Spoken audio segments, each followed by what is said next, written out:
ఈ ఇళ్లను కూడా ఇంద్రమిల్లు పేదవాళ్లకు ఉచితంగా ఇవ్వాలి, ఉచితంగా ఇస్తామని గవర్నమెంట్ ఎవరికి ₹1 ఇవ్వద్దు.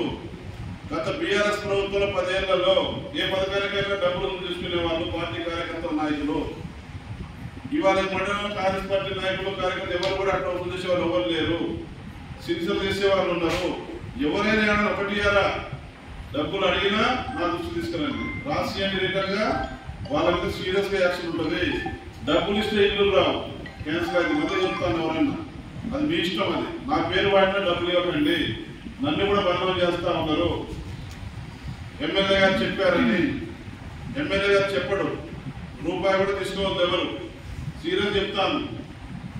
కాబట్టి మీరు నా పేరు వాడినా, పార్టీ పేరు వాడినా, ఎవరి పేరు వాడినా మీరు ఇంద్రమ్మ విషయంలో నీకు ముందు లిస్టులో వస్తుంది, డబ్బులు ఇస్తే వస్తుంది అని ఎవరు చెప్పిన ఆ మాటలు నమ్మకండి, మోసుకోకండి.